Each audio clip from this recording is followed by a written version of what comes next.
In the hushed and sun-baked deserts of the American Southwest, where the air shimmers with heat and secrets, whispers carried on the wind tell tales of figures both terrifying and alluring. These aren't mere ghost stories. They're accounts of beings that move with an unnatural swiftness, blurring the line between the physical and the spectral. They are said to morph into coyotes, their howls echoing in the lonely canyons, or take the form of owls, their silent flight a harbinger of ill omen. These entities appear at the edges of campfires, their eyes gleaming in the darkness, and invade the vulnerable landscape of dreams, leaving behind a residue of fear and unease. They are said to watch from the periphery of our world, lurking in the deepest shadows, their eyes reflecting a cold, alien intelligence. Sometimes they wear the stolen faces of beasts, a grotesque mockery of the natural world, or even more disturbingly, the faces of people once known and loved, twisted into something monstrous. They are called skinwalkers, a name that chills the blood and evokes a primal fear. Today, the word skinwalker has infiltrated popular culture, appearing in horror films, its image splashed across online threads, and whispered around late-night campfires, embellished with each retelling. But its true meaning, its origin, comes from a much older and far more serious place, a place of profound spiritual significance and cultural responsibility. Within the ancient traditions of the Diné people, also known as the Navajo, skinwalkers are not simply shapeshifters, creatures of myth and legend. They are individuals who have committed deep spiritual violations, transgressions against the very fabric of their culture, and chosen a darker, forbidden path. This path is shrouded in secrecy, characterized by an imbalance with the natural world, and marked by the ultimate betrayal of the community's trust. It is said that such a person, having forsaken their humanity, may take the form of animals, mimicking their movements and sounds with chilling accuracy. They move in unnatural ways, defying the laws of physics, and cause harm without ever being seen, their presence felt only through the devastation they leave behind. But more than anything, the skinwalker symbolizes a deep and irreparable break with the Diné way of life, a rejection of the core values that hold the community together. That way of life is centered on harmony, a delicate balance between humanity and nature, healing the sick and injured, and unwavering respect for the natural world, the mountains, the rivers, the plants, and the animals that sustain them. It is a life lived in accordance with ancient traditions and spiritual beliefs, a life dedicated to the well-being of the community.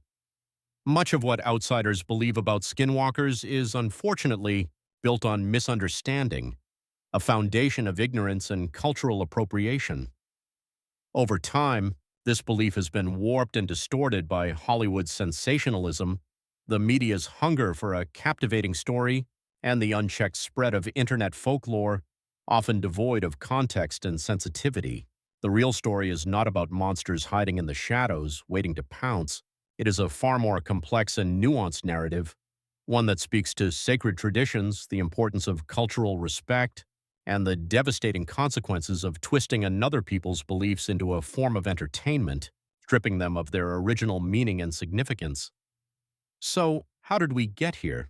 Why is this word, laden with cultural weight, used so casually in popular culture, bandied about without a second thought, when it is spoken with such caution and reverence within the Navajo Nation?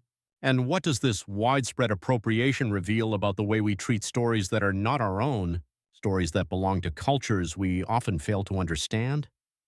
This documentary will endeavor to explore the deeper truth, to delve beneath the surface of the sensationalized myths and uncover the cultural realities that lie beneath. It will look at the origins of the Skinwalker story, tracing its roots back to the ancient traditions of the Diné people.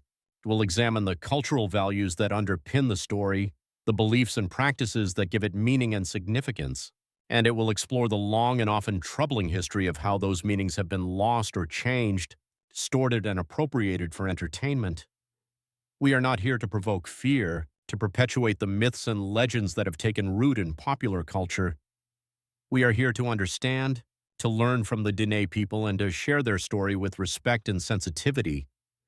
Because sometimes, the most haunting thing is not what waits in the dark, the monsters that lurk in the shadows, but the way we have chosen to see it, the lens through which we interpret the unknown and the unfamiliar.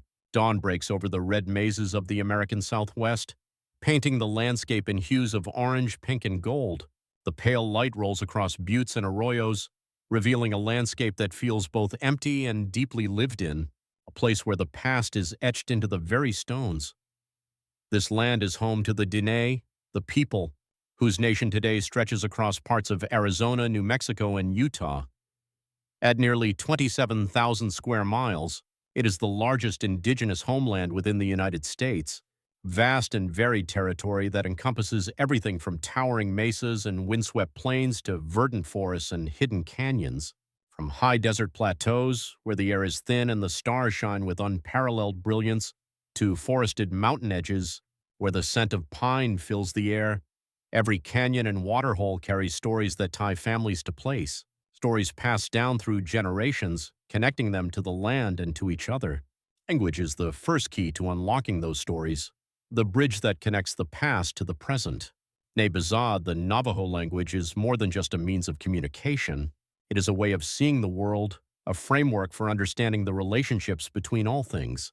It expresses ideas that English can only approximate, concepts that are deeply rooted in Diné culture and worldview. One guiding principle, central to Diné philosophy, is the pursuit of balance and beauty in daily life, a striving for harmony in all things.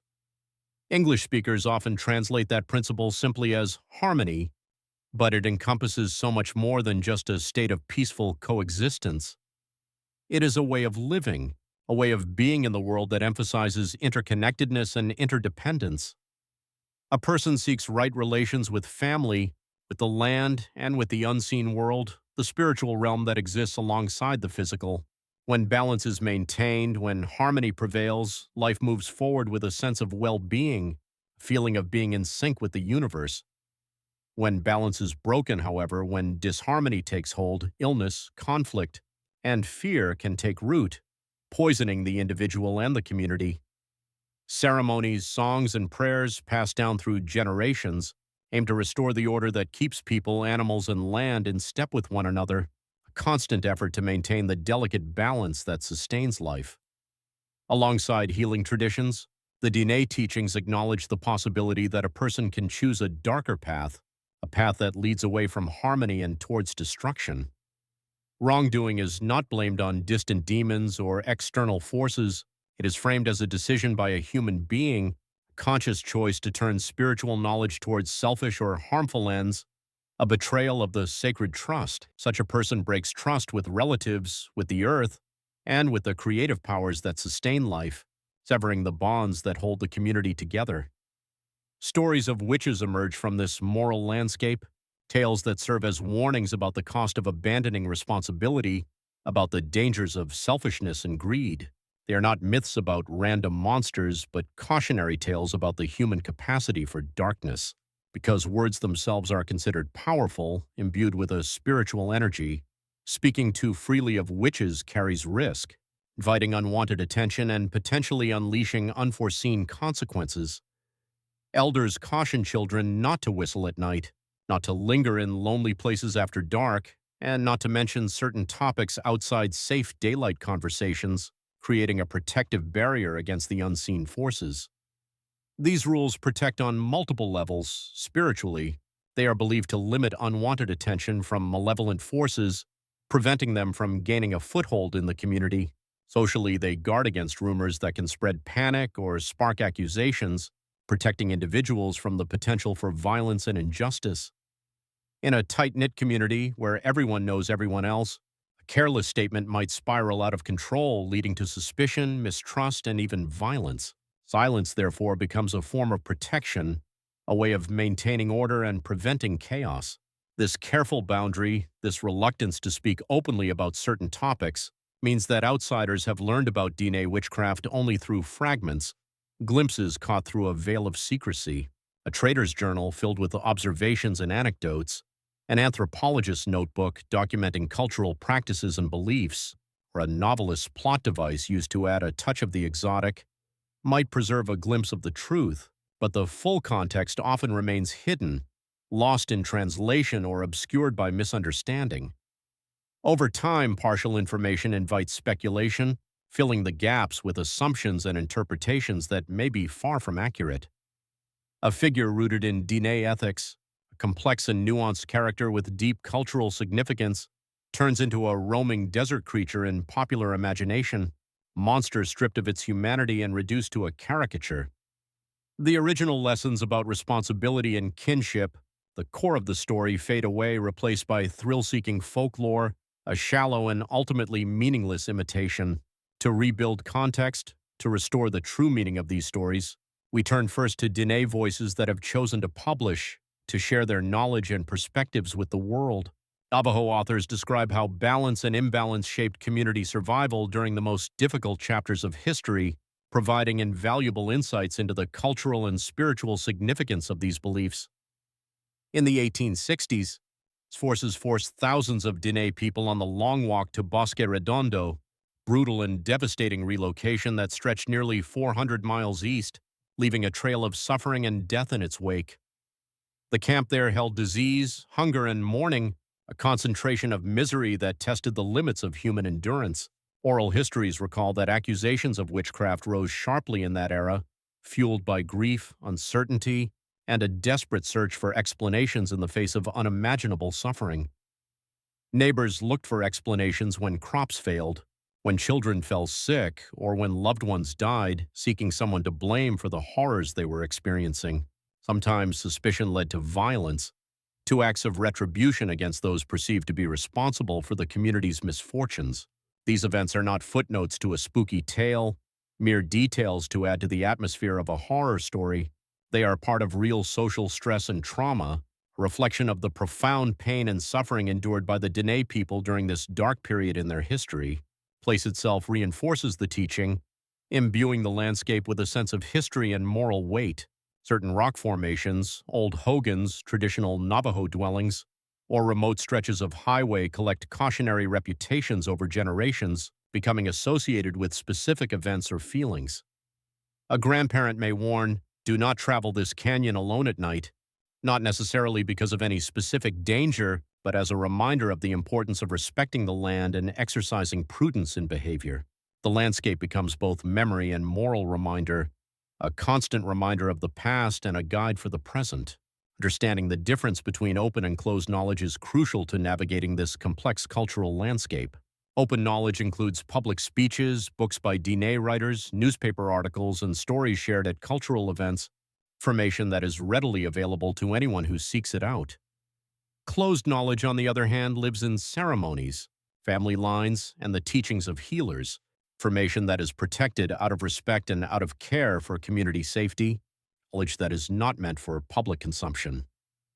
Our exploration remains within the open circle, respecting the boundaries that have been established to protect the integrity of Diné culture and beliefs. We will not reveal the structure of chants, the content of sacred bundles, or the details elders guard for good reason, recognizing that some knowledge is simply not meant to be shared with outsiders. Protecting those boundaries is not only ethical, it keeps the story true to its purpose, preventing it from being distorted or misused. Final note on terminology. English often labels any tale of supernatural wrongdoing among the Diné as a skinwalker story, a simplification that can be misleading and disrespectful. In fact, traditional teachings draw careful lines among different kinds of witches, each with its own role and taboo, nuance that is often lost in translation. Outsider shorthand collapses those distinctions, lumping together different types of witchcraft into a single, undifferentiated category. While later sections will examine how that collapse happened, for now it is enough to remember that precision matters, that the words we use can have a profound impact on how we understand and interpret these stories. By respecting the limits of what can be said, by honoring the boundaries that have been established, we avoid turning complex teachings into a single monster mask, a grotesque caricature that strips away the cultural significance of these beliefs. With land, language, and values in view, we are ready to advance, to delve deeper into the complexities of the Skinwalker story.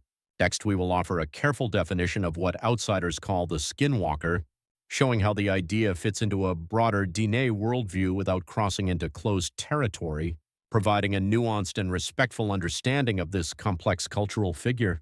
Before we describe the figure most outsiders call a skinwalker, we begin with care, with a deep sense of respect for the cultural sensitivities surrounding this topic.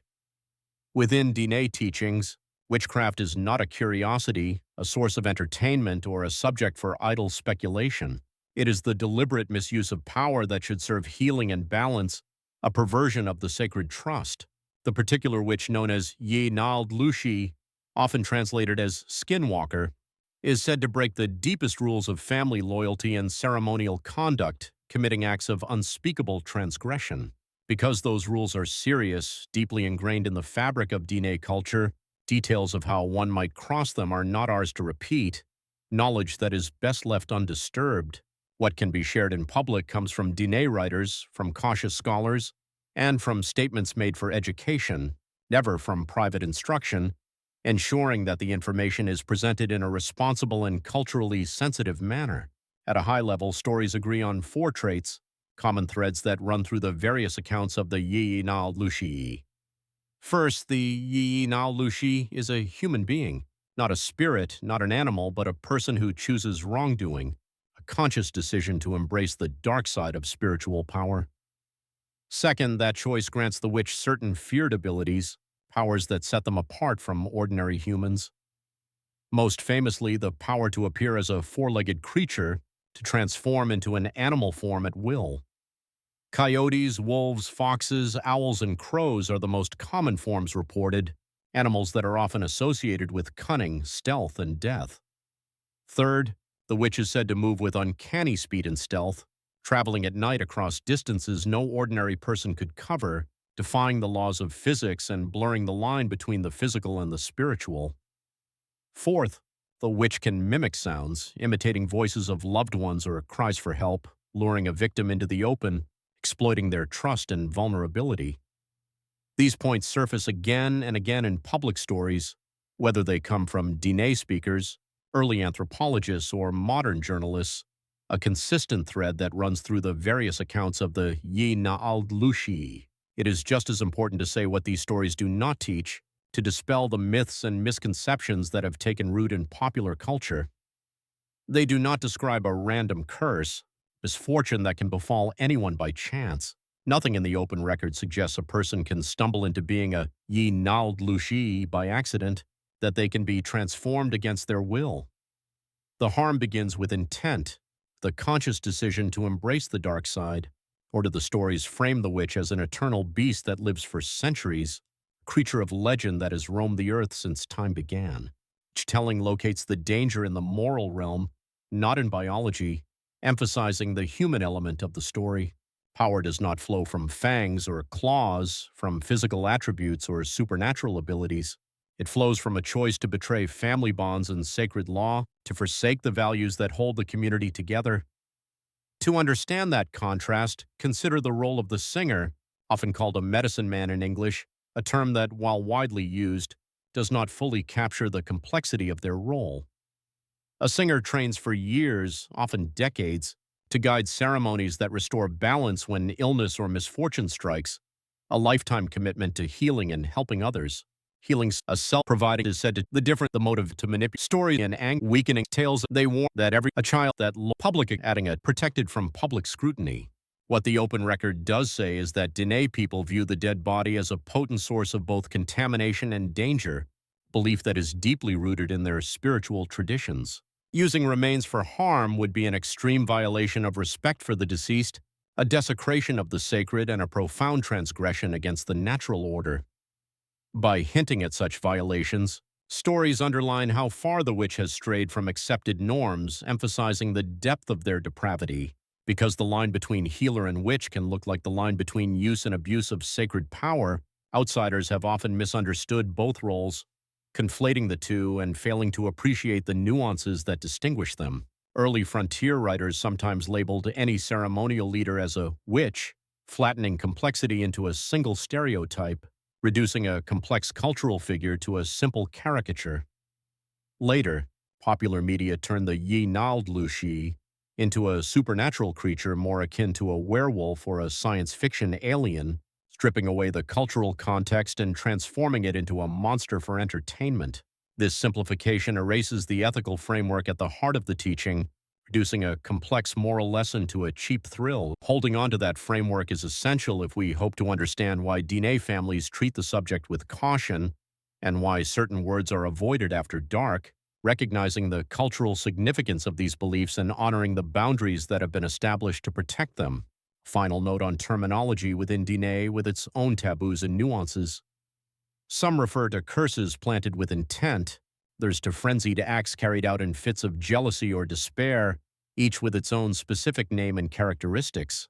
Public sources rarely agree on every label, and modern English accounts often blur them together, simplifying a complex system of beliefs. Rather than multiply unfamiliar terms, this script uses the English word witch when speaking generally and uses skinwalker only when a source clearly indicates the naaldlooshii, the witch who moves as an animal, preserving a degree of precision and avoiding the pitfalls of oversimplification. Precision helps us respect boundaries and keeps rumor from spreading unchecked, preventing the distortion and misuse of these sacred beliefs. The careful definition in place, we now turn to the written trail left by outsiders who tried to record what they heard, to document and interpret Diné culture and beliefs.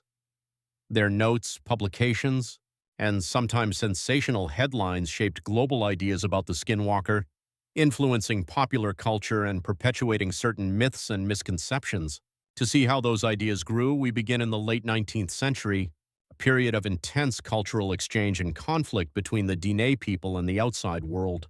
The first written hints of Diné witchcraft appear in military journals and missionary letters of the 1850s and 1860s, fragments of information gleaned from encounters with the Diné people. Officers stationed near Diné camps noted beliefs in bad medicine, usually without detail and often with a tone of dismissal, reflecting a lack of understanding and respect for Diné culture.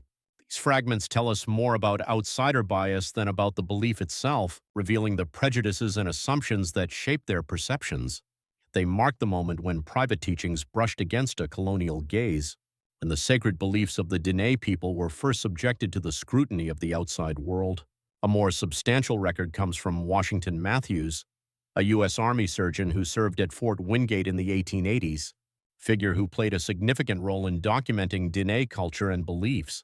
Matthews spoke Diné Bizad and earned rare trust among some families, allowing him to gain a deeper understanding of their traditions and customs. His 1897 monograph on Navajo mythology includes references to witches who go on all fours, providing a valuable glimpse into the Diné understanding of witchcraft. Matthews admits his informants withheld specifics of harmful rites, recognizing the sensitive nature of the topic and the reluctance to share such information with outsiders.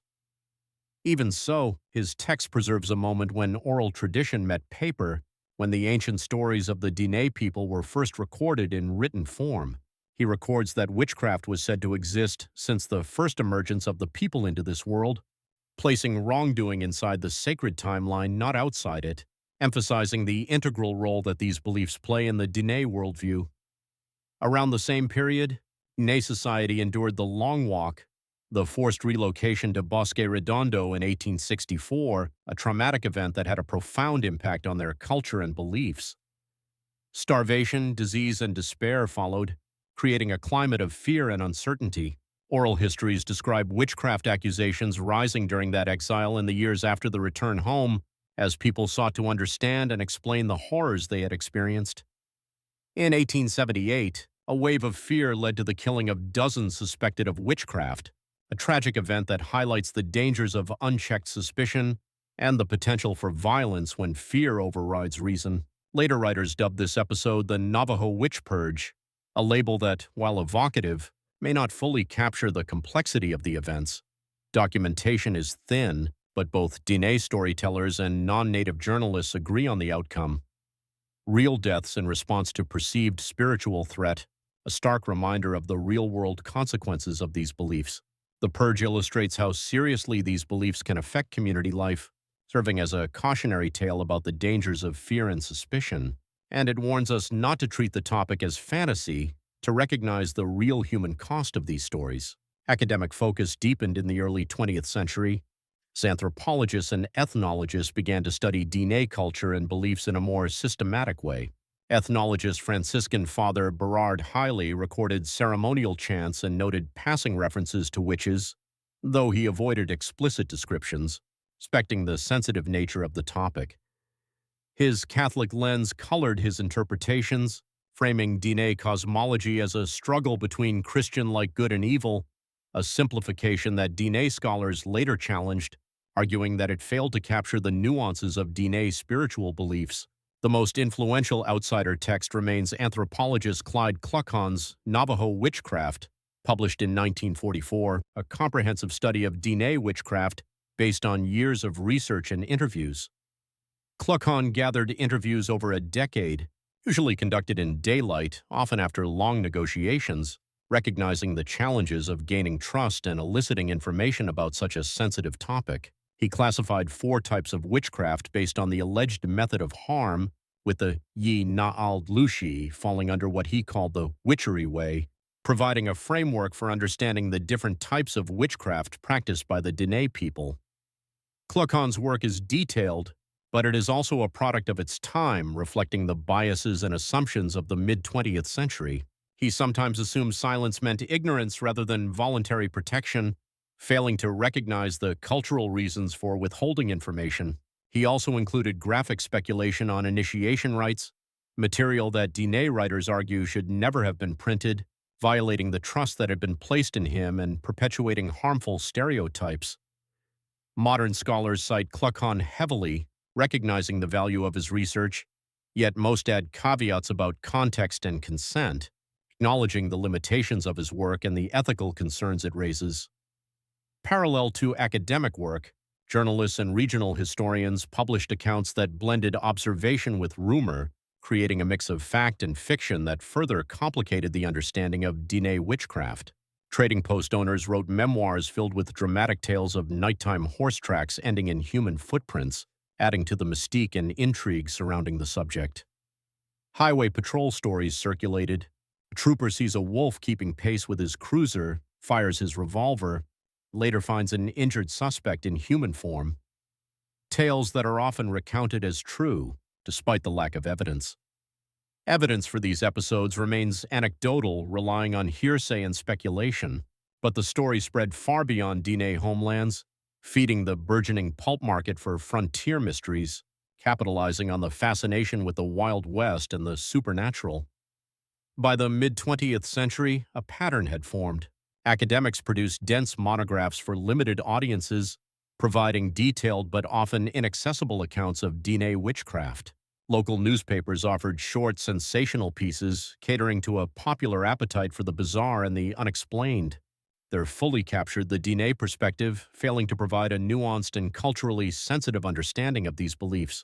That gap widened as popular culture entered the scene, further distorting and appropriating Diné culture for entertainment. 1960 writer Frank Waters included witch themes in The Man Who Killed the Deer, a novel that explores the clash between traditional Pueblo culture and modern American society. Though he wrote about Pueblo people, readers often confuse tribal contexts, blending Pueblo, Apache, and Diné stories into a single Southwest occult stew, blurring the lines between different cultures and perpetuating harmful stereotypes. The tipping point for mainstream awareness arrived in 1986 with Tony Hillerman's crime novel Skinwalkers, a pivotal moment in the popularization of this term. Hillerman, a non-native author long respected for careful research, centered his plot on a Navajo detective investigating murders linked to witchcraft, bringing the concept of skinwalkers to a wider audience. He sought advice from Diné consultants and avoided direct ritual detail, attempting to be respectful of Diné culture and beliefs. Yet his title alone planted the word skinwalker in popular vocabulary, cementing its place in the American lexicon. The best-selling book and its later television adaptation introduced millions to the concept, though many viewers assumed the material was pure fiction, unaware of the cultural significance of these beliefs. Academic reaction to Hillerman was mixed, reflecting the ongoing debate about cultural appropriation and the ethics of representing other cultures in fiction. Some praised his respectful tone, acknowledging his efforts to be sensitive to Diné culture. Others worried that any mention of witchcraft in entertainment disrespected Diné protocols, arguing that even well-intentioned representations can perpetuate harmful stereotypes.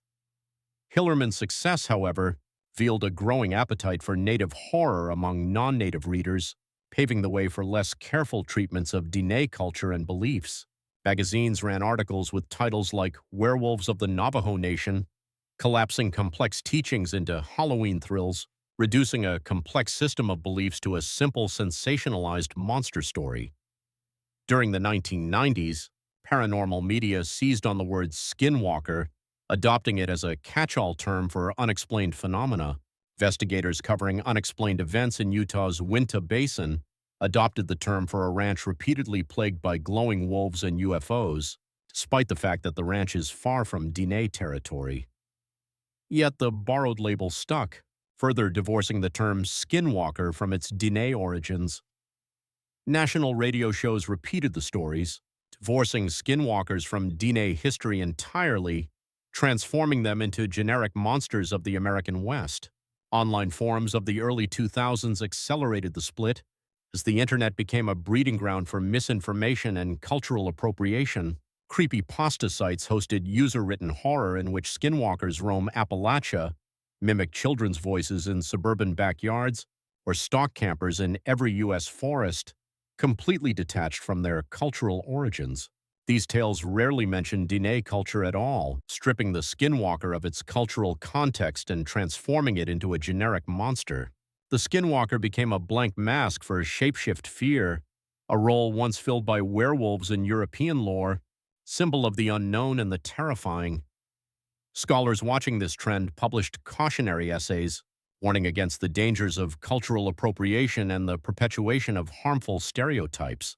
Diné authors wrote blog posts warning that careless repetition ignores living beliefs and encourages intrusive curiosity tourism, emphasizing the real-world consequences of these actions. Academic folklorists noted that internet myth cycles can produce apparent first-person testimony that is actually fiction, blurring the lines between reality and fantasy and making it difficult to distinguish between authentic experiences and fabricated stories. The snowball rolled on, powered by algorithms that reward clicks over context, prioritizing sensationalism over accuracy. Today, the earliest written sources stand in stark contrast to social media storm cycles, highlighting the profound changes that have occurred in the way these stories are told and understood. Matthews's careful glosses and Kluckhohn's field notes acknowledge gaps and hesitations, reflecting a respect for the complexity and sensitivity of Diné culture. Modern message boards present confident statements about how to detect or defeat a skinwalker, most of which have no basis in Diné teaching, demonstrating a profound lack of understanding and respect. For a responsible documentary, the lesson is clear. Trace every claim to its first print or oral citation, meticulously documenting the origins of these stories and separating fact from fiction. Mark where silence, caution, or contradiction appears, acknowledging the limitations of our knowledge and respecting the boundaries that have been established. Accept that uncertainty is part of honest inquiry, recognizing that some questions may not have easy answers. Having followed the paper trail, we now circle back to the community level, asking how these beliefs function within Diné life and how rumor can both protect and endanger, exploring the complex and multifaceted role that these stories play in Diné culture. Within Diné communities, stories about witches operate on many levels at once, serving multiple purposes and conveying multiple meanings. They serve as moral instruction, teaching children the importance of right behavior and the consequences of wrongdoing. They serve as warnings against isolation, emphasizing the importance of community and the dangers of breaking social bonds. And they serve as explanations for unexplained harm, providing a framework for understanding and coping with difficult circumstances. At the same time, they can become weapons of accusation if fear overrides evidence, highlighting the potential for these beliefs to be misused. Understanding this dual potential is essential to any fair retelling, acknowledging the complexities and nuances of these stories. Begin with the moral thread, the lessons about right and wrong that are woven into the fabric of these tales. Children learn early that the strongest shield against danger is right behavior, that adhering to cultural norms and respecting community values is the best way to protect themselves. Honor parents, help elders, respect the land, keep promises. These are the principles that guide Diné life and provide a framework for ethical decision-making. Tales of a witch who chose the opposite path show the cost of breaking those norms, emphasizing the consequences of selfishness, greed, and betrayal. The skinwalker is not admired for power, not seen as a figure of strength or inspiration. The witch is pitied or feared as someone who traded belonging for brief advantage, sacrificing their soul for temporary gain. In that sense, the story resembles cautionary legends worldwide, tales that warn against the dangers of straying from the path of righteousness. It is a compass pointing back to communal values, guiding individuals towards a life of harmony and balance. Next, the practical thread, the ways in which these stories function in the real world, addressing the challenges and uncertainties of daily life. Many Diné families live in rural areas where nights are quiet and distances vast, where the natural world can feel both beautiful and unforgiving. A sudden illness, a lost sheep, or a barn door found open in the morning can raise questions, prompting speculation and uncertainty. Before modern veterinary medicine or germ theory reached the reservation, witchcraft offered one possible answer, providing a framework for understanding events that seemed inexplicable. Even today, some elders may frame a streak of misfortune as imbalance caused by hostile intent, attributing unexplained events to supernatural forces. Whether literal or metaphorical, the idea urges families to look after each other, to strengthen community bonds and provide mutual support. Keeping community bonds strong is itself a protective act, a way of guarding against misfortune and ensuring the well-being of all. Silence plays its role, contributing to the overall sense of security and preventing the spread of misinformation. By discouraging casual talk, elders reduce false alarms, preventing unnecessary panic and protecting individuals from unwarranted suspicion. A neighbor who dislikes the reclusive man on the ridge might be tempted to label him a witch, but community norms push back, discouraging such accusations. Accusations require evidence and careful deliberation, preventing rash judgments and protecting individuals from being unfairly targeted. That restraint is not foolproof, as the 1878 witch purge shows, but it tempers gossip most of the time, preventing rumors from spiraling out of control. In a sense, the taboo on naming witches after dark functions like a social breaker switch, preventing panic from spreading through the night, limiting the potential for harm. Healing ceremonies contribute another layer, providing a means of addressing the spiritual and emotional wounds that can result from fear and suspicion. When someone believes harm has come from witchcraft, ceremonial leader may be asked to diagnose the cause and restore balance, providing guidance and support. The specifics are private, yet the public outcome is visible, a demonstration of community solidarity and support. The family gathers, songs are sung, stories retold, and the patient is symbolically placed back in the web of relationships, reaffirming their connection to the community and providing a sense of belonging. Even if an outsider doubts the spiritual mechanics, the psychological and social effects are clear, providing comfort and support to those in need. The individual feels cared for, the family reaffirms unity, and tension eases, promoting healing and reconciliation. Yet the same belief that knits a community together can tear it apart when fear escalates, highlighting the delicate balance between unity and division. Historians link spikes in witchcraft accusations to periods of famine, disease, or rapid social change, times when communities are under stress and vulnerable to fear and suspicion. The witch purge followed years of imprisonment and loss, a period of intense trauma and suffering. Anthropologists note smaller flare-ups during 20th century livestock reductions or land disputes when envy and suspicion ran high, reflecting the social and economic tensions that can arise in times of scarcity and competition. Witchcraft becomes a language to express stress, a way of articulating anxieties and fears that may not be easily expressed in other ways. But if words turn into mob action, tragedy can follow, highlighting the dangers of unchecked emotion and the importance of critical thinking.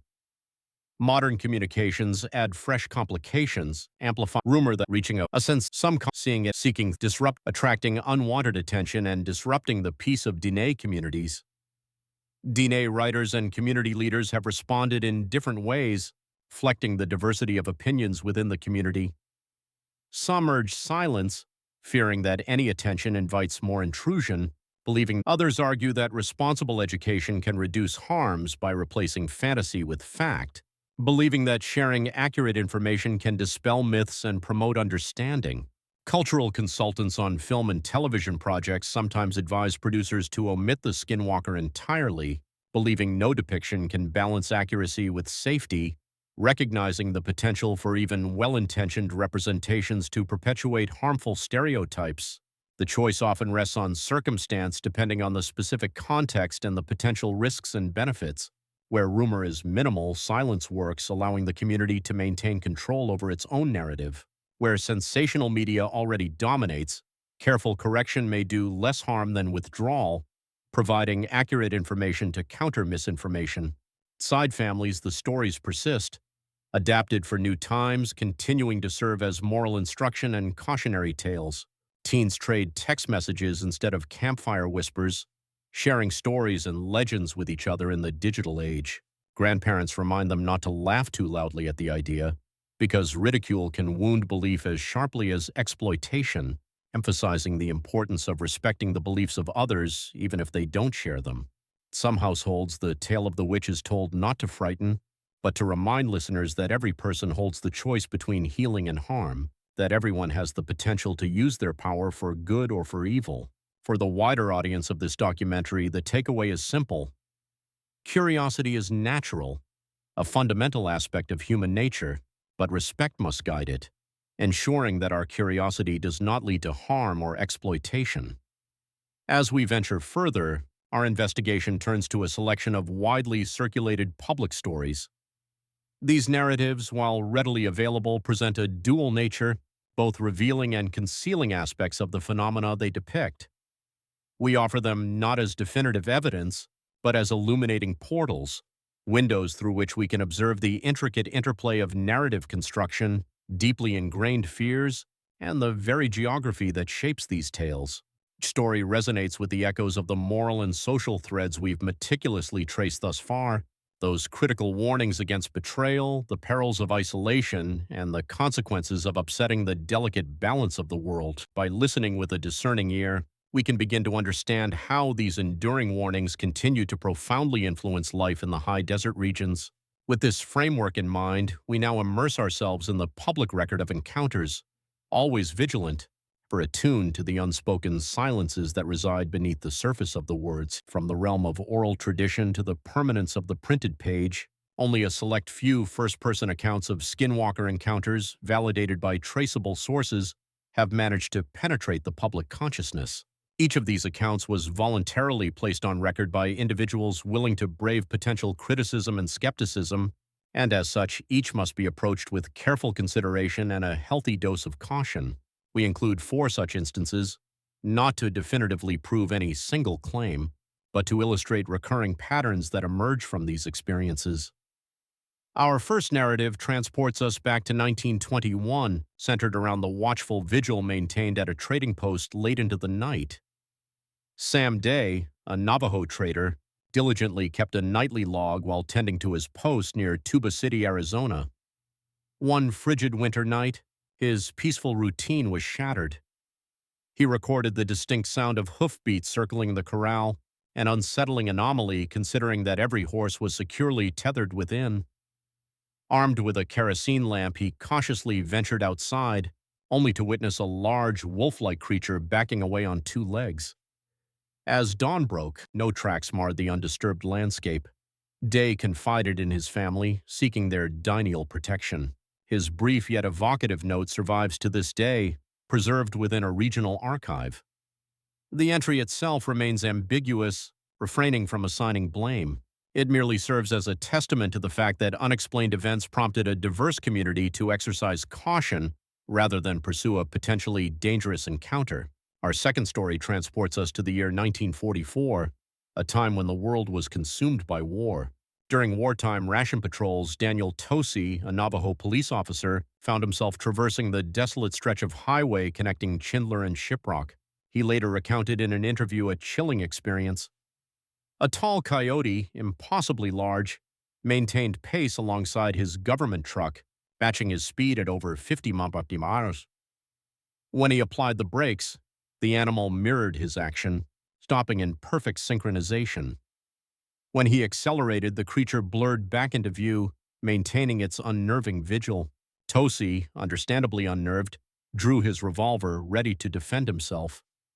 However, as he steadied his aim, he experienced a profound sense of foreboding, a warning that resonated deep within his gut. He heeded this intuition and chose not to fire. Completing his patrol, he filed his report, adding a single, terse line, "No citation issued, matter closed." Years later, he reflected that his decision was rooted in respect. He understood that misinterpreting the situation and resorting to violence against an ordinary coyote would have been an unnecessary and regrettable act. Furthermore, if the creature was indeed something far more malevolent, a mere bullet would not address the underlying cause. The third story finds its setting in a schoolhouse during the early 1900s. Margaret Nez, a dedicated boarding school nurse, shared her experiences in a memoir published in the early 90s. One particular chapter recounts a stormy night in the 1960s when the school's generator inexplicably failed, plunging the building into darkness. As she methodically checked the dorm rooms, she heard whispers among the children, fearful voices claiming that a skinwalker lurked outside.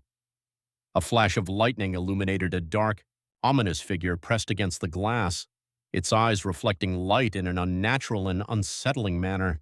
As described her actions, rallying the staff, reassuring the frightened students, and leading a dawn prayer before classes resumed. Notably, the memoir refrains from detailing any attempts to pursue or capture the entity. Instead, it emphasizes the importance of maintaining discipline and providing steadfast care in the face of fear, a lesson that Nez hoped young readers would internalize and carry with them. A more recent story unfolds in the year 2000. In the dawn of the new millennium, two Navajo Rangers opened a file starkly labeled "Unexplained Animal Incidents" in response to a sudden surge in livestock deaths reported on remote allotments. According to interviews later broadcast on public radio, the Rangers meticulously documented tracks that exhibited a peculiar transformation, transitioning from hoof prints to bare human footprints across a rugged rocky slope. Rather than prematurely attributing the events to a supernatural cause, they diligently photographed the evidence, meticulously confirmed patterns of livestock predation, and advised herders to reinforce their gaits. One ranger explicitly stated, on record, that belief played a significant role in the community's anxieties, and therefore their duty was to present clear, objective evidence first and foremost. The official report tellingly lists no suspect, human or otherwise. Taken collectively, these diverse accounts reveal a consistent and compelling thread. Unusual events ignite fear, prompting the recall of ancient teachings. Community members, drawing upon this wisdom, choose protective actions grounded in restraint. And when witnesses are convinced that they have encountered a witch, their response tends towards ceremony, heightened vigilance, or quiet, restorative measures rather than violent confrontation. What each story omits speaks just as powerfully as what it includes. There is no detailed exposition of ritual practices, no step-by-step guide to countermeasures, no boastful accounts of successful kills. Silence marks the boundary between what is safe to share and what must remain within the sacred circle of tradition. Narratively, these public stories also reveal the profound influence of setting on the retelling of events. The Trading Post story finds its preservation in the written words of a ledger, while the Rangers' case is documented through modern audio recordings. As technology advances, so too does the reach of these narratives. An event once confined to the ears of a few dozen listeners can now resonate with millions. This expansion of audience elevates the stakes for both accuracy and respect. There is a vast chasm between a community sharing a cautionary tale among relatives and a global audience replaying the same tale as a source of spooky entertainment. We carry these stories forward not to substantiate the existence of a shapeshifter, but to illustrate how belief functions on the ground level and how restraint can coexist with genuine fear. With this foundation firmly established, we now venture into the louder, more clamorous realm of mass media, where rumor often drowns out nuance and subtlety. When the word skinwalker escaped the boundaries of Diné territory and infiltrated global pop culture, it accumulated considerable baggage along the way. Films, reality television shows, and internet forums have layered new, often distorted, traits onto the figure, sometimes borrowing from entirely disparate traditions. Distinguishing fact from fiction is an essential component of respectful storytelling. Here are 5 common misconceptions, paired with corrections designed to maintain the narrative's integrity and honesty. Misconception 1. Skinwalkers are cursed victims. Many online sources portray skinwalkers as tragic souls doomed by another's spell, a concept akin to European werewolf lore. Diné teachings, however, assert the opposite. A skinwalker is an individual who consciously chooses wrongdoing. The tragedy lies not in victimization, but in willful betrayal of sacred principles. Shifting blame from choice to curse diminishes the moral lesson about personal responsibility. Misconception 2. Silver bullets or white ash bullets are the only defense. Movies often favor simplistic solutions. In authentic Diné accounts, no universally effective weapon is promised. Some stories mention ash used in protective ceremonies, but none offer a comprehensive hunting guide. More often, protection is achieved through ceremony, prayer, and communal unity, not through firepower. Misconception 3. Skinwalkers roam every forest in North America. The internet is now replete with alleged sightings stretching from Maine to Oregon. Most recount eerie features: deer standing on 2 legs, a disembodied voice emanating from the tree line, distorted human speech. These stories follow established narrative patterns popular on horror forums. While the fear experienced by the storyteller may be genuine, the critical cultural frame is absent. Devoid of Diné context, the term skinwalker becomes a generic label for any scary thing lurking in the dark, usage that severs it from Diné life and culture. Misconception 4. Skinwalkers are identical to the Wendigo of the northern woodlands. Both legends involve a human transforming into a monstrous being. Their origins differ significantly. The Wendigo arises from Algonquian warnings against cannibalism during famine. The Skinwalker arises from Diné teachings about deliberate ritual transgression and the misuse of power. Conflating the two collapses distinct histories and lessons into a single homogenized Indigenous stereotype. Misconception 5. Any mention of skinwalkers by non-natives is forbidden. Respectful discussion is indeed possible when guided by Indigenous voices and clear boundaries. Diné scholars, authors, and cultural educators publish works intended for public consumption precisely to replace rumor with informed context.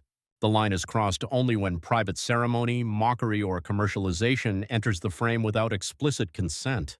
Why do these misconceptions proliferate?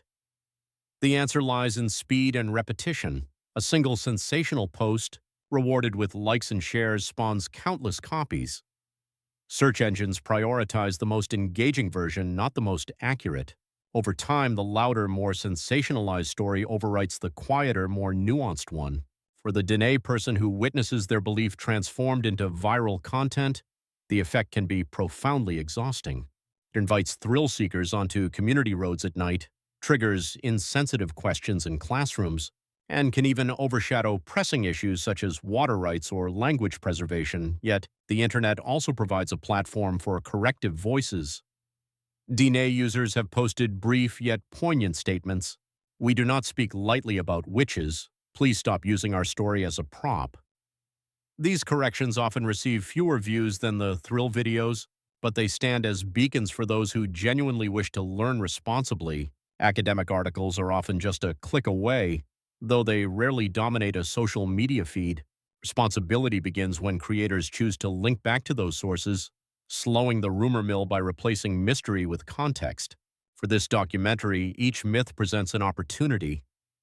Instead of cinematic shootouts, we highlight how protection centers on communal solidarity. Instead of roaming monsters in every woodland, we explain how the story belongs to a specific land and people. Instead of lumping legends together, we respect cultural borders. And instead of silence born of avoidance, we model informed engagement led by Indigenous guidance. As we move beyond the clamor of internet lore, our view expands beyond a single tradition. A brief comparative glance helps clarify what makes the Diné framing distinct, while also demonstrating that many cultures grapple with the concept of shape-shifting witchcraft. Shape-shifting witches appear in stories worldwide. Leopard men in West Africa, werecats in Southeast Asia, jaguar sorcerers in Mesoamerica. In the American Southwest, neighboring nations hold distinct beliefs that sometimes echo and sometimes diverge from Diné traditions. Among the Hopi, whispers speak of Pawaka, a witch who can deploy harmful rites, such as stealing a person's good fortune. This power may seek animal allies. However, Hopi accounts focus less on physical transformation and more on mental influence. The Hopi response centers on communal ceremony to reaffirm order, similar in spirit to Diné practice but different in detail and purpose. Apache traditions include tales of witches who traverse long distances under the cover of darkness. Some stories describe masked dancers transforming into animals. Others speak of human figures gaining owl-like sight. These accounts share the nocturnal setting familiar to Diné stories. But Apache cosmology frames the moral lesson differently, grounding it in clan obligations unique to Apache life. To the north, Ute stories reference Navajo witches in a historical context. During conflicts in the 19th century, Ute families believed enemy witches could slip across borders under animal disguise. This belief informed fears long after open hostilities ended. It is a cross-cultural memory rather than an independent witch archetype. Further north still, Algonquian nations caution against the Wendigo, a monster born from cannibalistic despair. While settlers sometimes equated Wendigo stories with werewolves, the core lesson is about hunger, winter hardship, and spiritual imbalance brought by consumption. The path to monstrosity is desperation, not chosen ritual. Why draw these boundaries? Each tradition addresses a different communal anxiety. Diné teachings emphasize responsibility and deliberate betrayal. Hopi focus on psychic theft, Apache on clan protection, Wendigo stories on survival ethics. Collapsing them into one figure weakens every lesson. Respect grows when we see the specificity that roots each tale in its own ground. With distinctions made, we return to the present moment to ask how best to handle living beliefs in an age of instant sharing. Curiosity marches faster than caution, and ethics must keep pace. For viewers who feel called to learn responsibly, practical steps exist. Seek museums that feature Navajo art and history, such as the Navajo Nation Museum in Window Rock or regional institutions with Diné curated exhibits. Read works by Navajo authors whose stories address tradition in their own voice, attend public talks when offered, and follow posted guidelines when traveling tribal roads. Acts of respect accumulate, turning curiosity into allyship. The internet does offer some benefits. Diné creators now post language lessons, weaving tutorials and historical podcasts. Supporting these channels counters the algorithmic tilt toward horror clickbait. Donating to scholarship funds or language nests strengthens the infrastructure that keeps stories alive on Indigenous terms. Ethics is rarely dramatic, yet it shapes every frame of our narrative. By centering respect, we help protect the communities we wish to understand, and we model a path for future storytellers. The next step is to bring our journey full circle, returning to the land where shadows lengthen and lessons endure. Evening returns to the mesas. Long light burns on sandstone towers, then slips away, leaving the land under a quilt of deep blue. Somewhere a sheepdog calls, a reminder that life moves on its ordinary path. The stories we have traced tonight, however strange, are woven into days like this, into herding, into family meals, into quiet acts of care. We set out asking how a Diné teaching became a worldwide symbol of terror. We found a lineage of belief shaped by moral choice, community protection, and respect for boundaries. We watched how limited notes scribbled in field journals grew into novels, then into internet legends stripped of context. We heard how silence itself can be a shield and how outsiders can either honor that shield or hammer against it. The figure of the witch who walks on four legs remains powerful not because of claws or speed, but because it names the price of forsaking kinship. In a world where many bonds feel fragile, that reminder carries weight. The lesson reaches beyond any one culture. What we choose to do with knowledge, power, and community defines who we become. As the desert night deepens,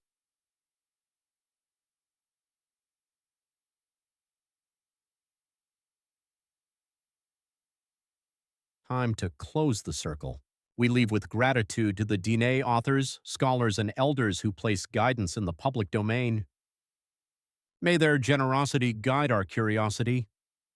For those who wish to walk further, we offer resources in the description below. Travel well, listen closely, and remember that some stories live best in respectful silence. Thank you for joining this exploration of Diné teachings and the many roads the Skinwalker story has traveled, written and narrated by Forgotten Law. Research consultation drawn from Indigenous authors, peer-reviewed scholarship, and public archives. Special thanks to Diné writers whose published works illuminated this path. Additional thanks to museums and libraries preserving Navajo history for future generations. If this documentary brought value, consider subscribing and sharing with thoughtful viewers. Your support helps us produce further episodes rooted in care and accuracy.